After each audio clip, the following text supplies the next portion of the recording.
First of all, just before we get started, welcome to the MEAA Wellness Committee. We're so excited to be able to present to you Dr. Mark Seton this evening, who will be bringing you something very special on resilience for creatives. But before we start on that, I just want to cover a little bit of housekeeping. I first of all like to say that I would like to pay my respects to the Wurundjeri Woi-wurrung people of the Kulin Nation, which is the land that I'm coming from today.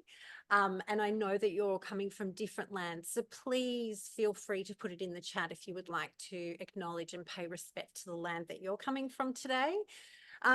The land that we're coming from today, all over our nation, is land that was stolen and where sovereignty was never ceded. And I pay my respects to the Aboriginal and Torres Strait Islander people, who are the original storytellers, dancers, musicians, artists of our land, and who we have so much to learn from. And pay my respects to elders past, present, and emerging. So with our committee, we this year took a different approach where each meeting, we have our meetings every 6 weeks, and please feel free to come along whenever you'd like to. We're keeping it a bit more relaxed now, so you can pop in when you're available. You don't need to commit to come to every meeting, but we want to be able to offer something to our members. So that's exactly what we're giving you today. Last month, we had a wonderful session on tax time as well, which is available if you go to the MEAA website under the MEAA Wellness tab on our page. You can actually access that recording as well, or just email us and we'll be happy to forward that on to you. So welcome to everyone here who hasn't been here before. I know some of the names and some of the names I don't know, and it's lovely to have you here this evening. What we'll do is we'll hand over to Mark now, and then we'll move into questions afterwards, but and I'll also just might cover a couple of little bits and pieces about our committee, but just formally welcoming back Tess, who isn't here this evening. She couldn't be here, but she's rejoined our committee as well. So over to you, Mark. I'm really excited. Thank you, Kathy. Good evening, everyone, and thank you for having me with you. I'm going to start by sharing a few big ideas around resilience in the creative sector using a keynote, but then I will step out of that keynote to take us through some practical activity to explore this theme of energy that I feel is so crucial to it. So I will just take a moment now to share my screen with you all. And there we go. Okay, so this word resilience, you may or may not know that there are at least 46 definitions of the word resilience. So I'm going to be offering a couple of those definitions and share why I feel some might be better than others. So one definition is this one you see here, an outcome of successful adaptation to adversity. But a question I have when I see that kind of definition is I ask myself, well, what do we mean by successful? What is successful? Is it the idea that through recovery, a question of how well people can bounce back from struggle, from trauma, from disruption? Or is successful the idea of sustainability and how well people can actually move forward? Undergirding my reflections on resilience, and I choose to use a more ecologically grounded idea of resilience, I like to use the metaphor of peak performance, this idea of climbing up to the mountains to enjoy the vast view we get when we're in that moment of creative flow, whatever we're doing, whether a technical person or a performer. And using that metaphor, I like to observe that we love to climb to these heights, but I would suggest we actually can't live up here, not for very long. So we actually need to learn how to be sustainable in our resilience. And so it's about, I think it's about supporting our innate human vulnerability with resilience. So let me define these terms for you as I understand. So for me, vulnerability is a positive thing. It is the capacity to affect and be affected by another person, to be affected by a text and to affect others in the performance of that text. And resilience, using an ecological definition, is the capacity to negotiate discomfort and potential injury, but without compromising sustainability and growth.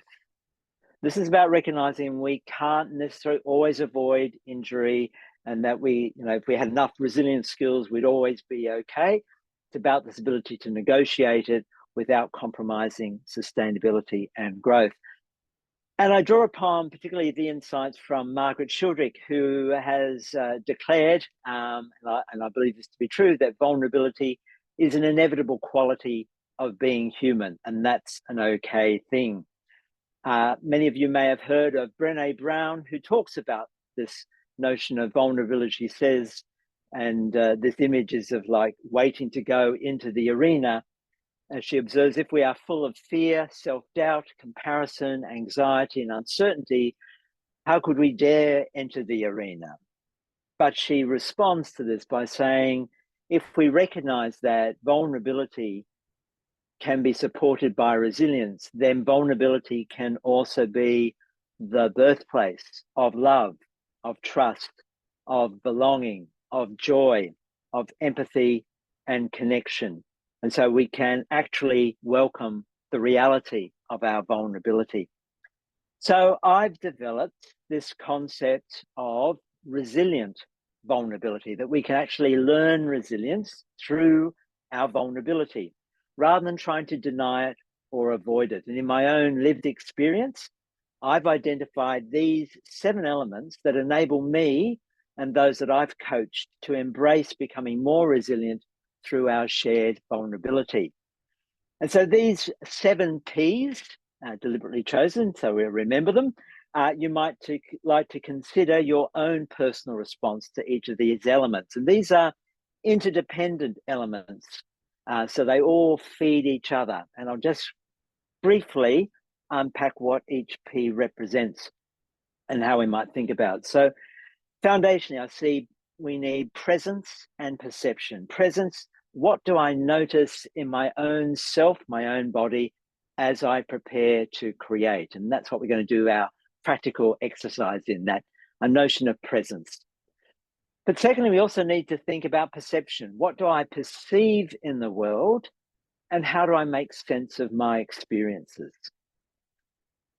From that, we also need to look at our preparation. How does my prior training as a creative affect the ways that I behave in response to my experiences and my interactions with others? And process goes along with that. So preparation is about the past leading to the present. Then when I'm doing my ongoing creative process, how do I actively carry out creative tasks and remain responsive to my ongoing experience in relation to others? And then finally, I see that supported by partnership, looking at who are the people who can support me and ground me as a professional practitioner, and perspective, that I can actually appreciate what are the social, cultural, economic, political contexts of the creative industries in which I need to make choices about how and when I will make connection with others, that I don't have to go along with everything that an industry tells me I might need to do. So I think having a perspective is invaluable. And supporting and interweaving all these is the 7th thing, which is play. And that's what we're going to do a little bit of in just a moment. So how do I remain flexible and playfully risk-taking, open to new insights in each of these 6 elements? So this evening, I'm honoured to have the opportunity to give you a taste of 2 practices that inform our sense of presence.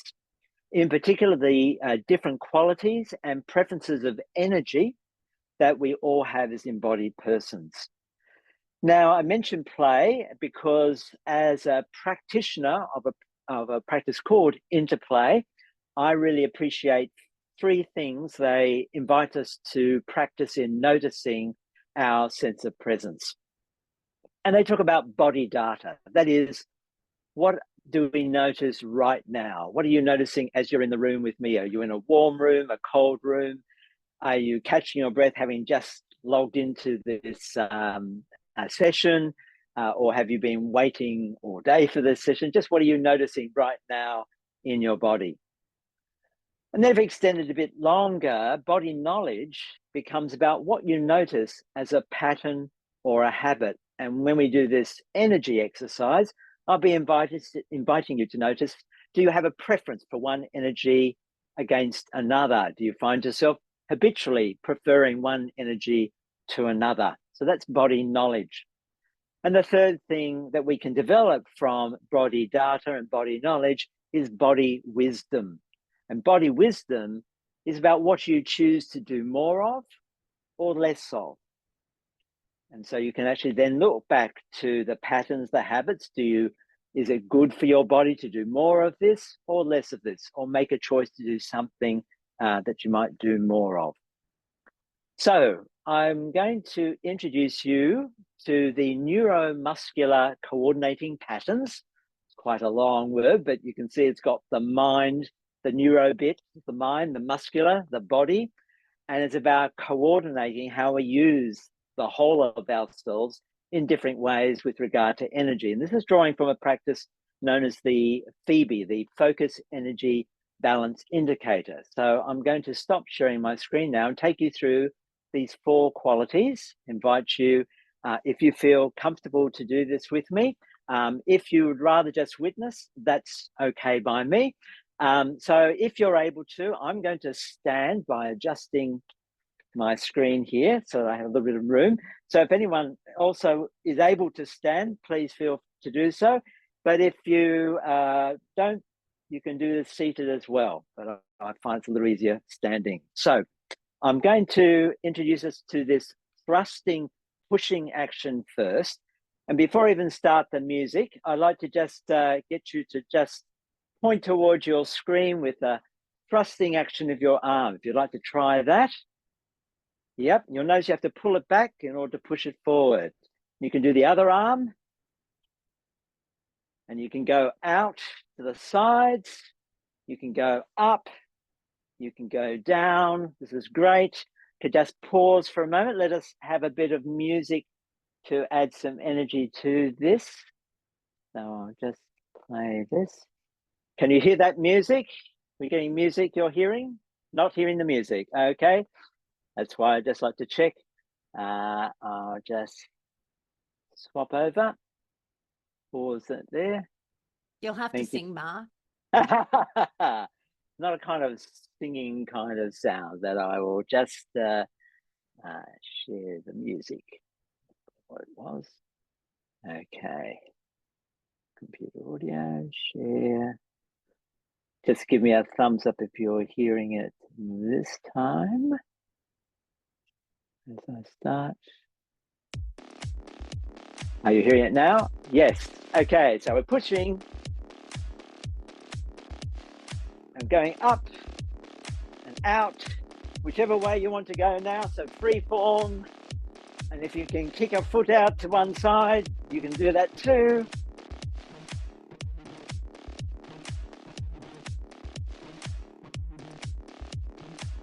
Lovely. Just feel that in the whole of your body.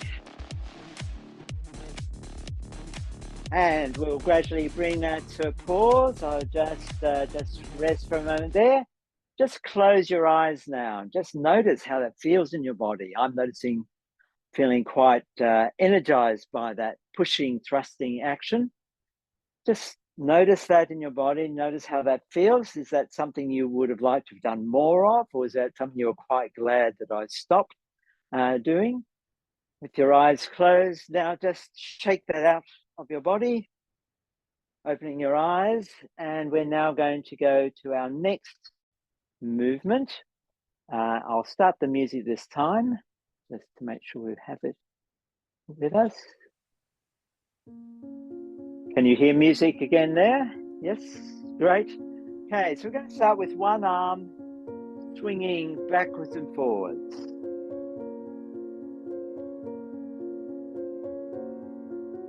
You notice that if you swing an arm, it will actually bring the body into that swing as well. You can bring 2 arms in if you're able to.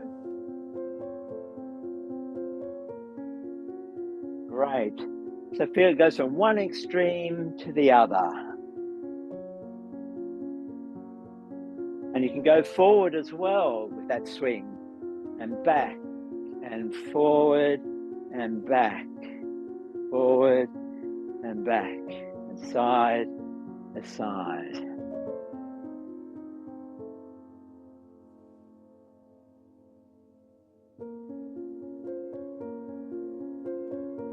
Lovely. Okay, we'll just gently bring that to stillness. Again, closing your eyes and just noticing how that felt in your body.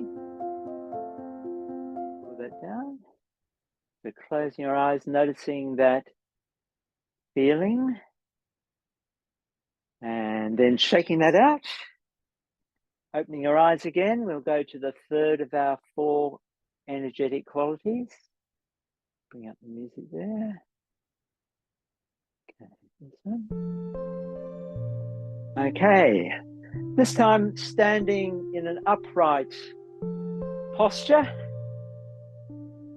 Just gradually bringing your arms in front of you as though you're now holding a shape, a box. And feel the shape of that box, the sides, the front and back, the top and bottom. And you may turn to one side and pass that box to an imaginary someone else, and then come back and settle. And now bringing up both arms and creating another shape.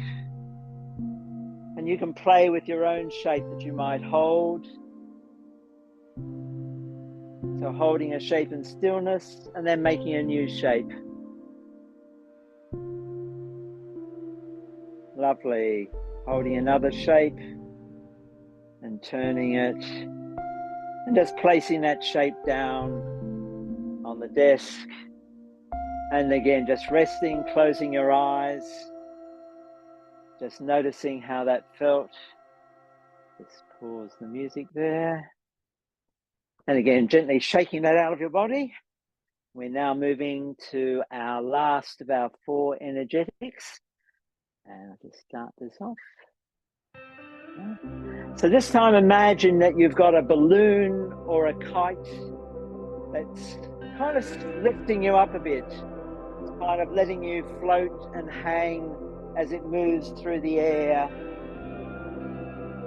And if one arm gets tired, you can swap arms and just feel that carrying the air drops it down and then it pulls you up, but creating that floating, hanging kind of quality. Can even take you off the screen, then pull you back onto the screen. Just let your imagination carry that kite, that balloon, wherever it needs to go.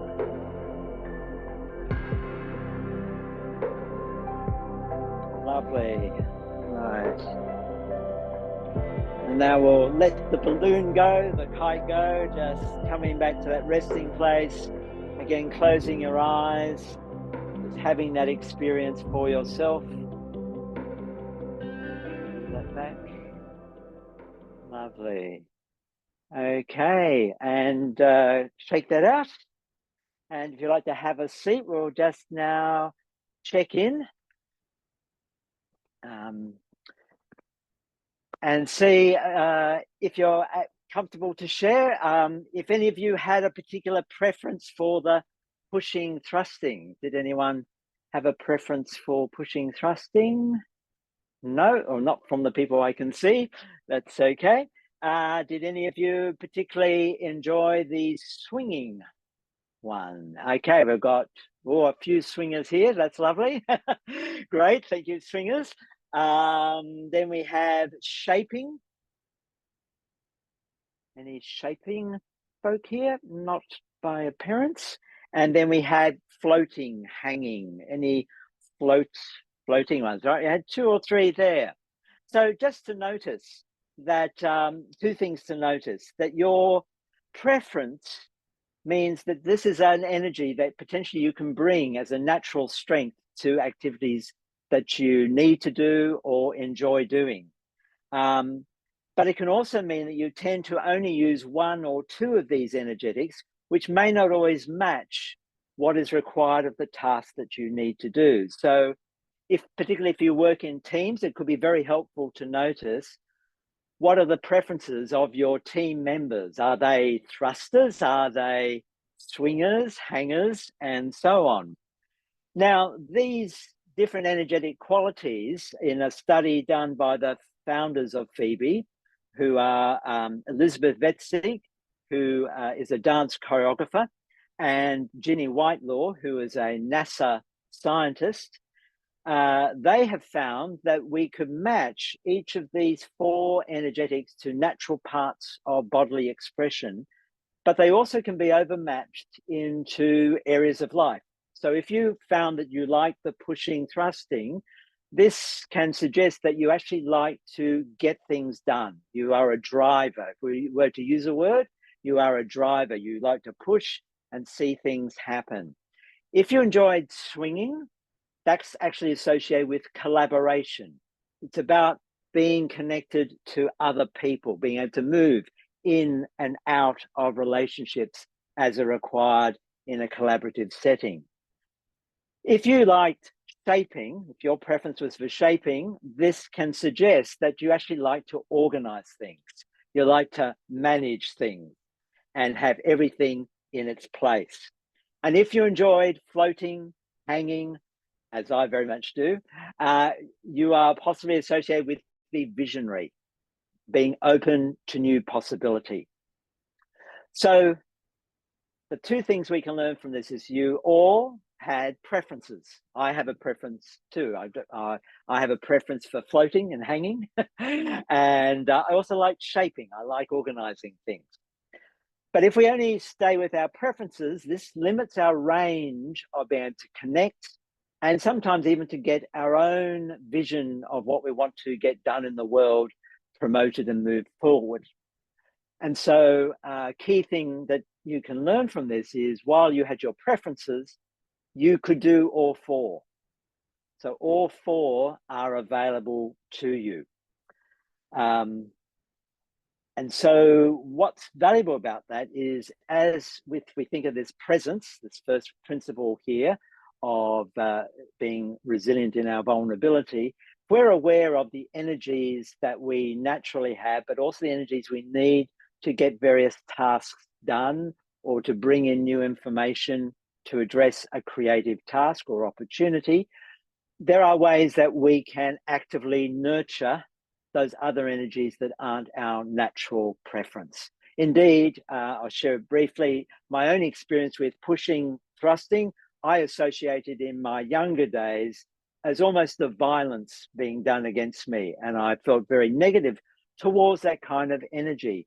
But through the process of doing the work with FEBI and with Interplay, I came to embrace that actually that pushing, thrusting allows me to get things done and also acts as a guardian for my vulnerable visionary openness and playfulness and desire to collaborate, so that protective aspect of the driver that can see and get things done now actually honors the other 3 energetics in me as well. So that's how we can use all 4 energetics. I'm going to now share as a final thing some further insights that you can gain from this knowledge of the energies, and then we'll wrap up. Also, I should mention, while I think of it now, I've arranged that all of you will be able to get access to, courtesy of MEAA and Equity, a little summary sheet of this presentation, and also of how you can nurture those energetics that you were less familiar with or less attracted to, so that if you need them for a particular task, you may find them useful. But let me share my screen just for this last demonstration of the value of this presence and this awareness around energetics. Okay. And it's in terms of that, you can have too much of a good thing. For example, shape, if you're preoccupied with always shaping things, this can actually override your capacity to swing, to collaborate.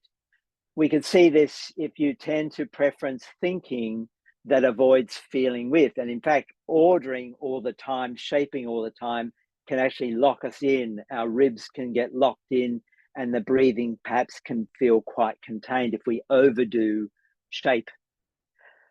But we could also overdo swinging, because that can actually override thrusting. In other words, getting the job done, getting focus, because we're just having fun swinging from thing to thing, person to person. It's much more about feeling with, but it avoids that confronting driving when decisions need to be made, and that's not useful. It can also signal that we're just becoming compliant rather than setting boundaries, which thrust and shape are very useful to help us set healthy boundaries. Certainly, thrust can override hang. We become, if we're constantly that pushing, this is stopping us from opening up, and we tend to be more braced. And if we overplay with hang, remember hang is that floating thing, that can override shape when we need to get things organized. And so that random flowing can actually resist becoming organized and clear when that's useful. So we can actually redress that, not by some cognitive activity, but rather we can use the other energy to reverse the direction of patterning and enhance the undermined pattern. So if our swing needs resetting, then doing some thrusting actions helps generate direction and focus. If we need to reset that floating hanging, we can use shape, because that provides containment and purpose. If we need to reset shape, we can use swing, because swing opens up breathing and loosens thought and feeling. And finally, if we need to reset that thrusting, if we're overdoing our pushing and directing, let's hang out and loosen and open up to new possibility. So in conclusion, we can become resilient risk takers, I believe, in the creative sector through awareness of this initial energetic capacity to negotiate discomfort and potential injury without compromising our sustainability and our growth. And I believe this allows us to continue to be what I describe as healthily vulnerable, able to affect and be affected by others that we care for. And the people we care for, I'm hoping, include our peers, our audiences, our society, and our culture. So with that, I'll thank you for this opportunity. And if there are any questions you might like to ask, I'd be happy to help you with that. Thank you.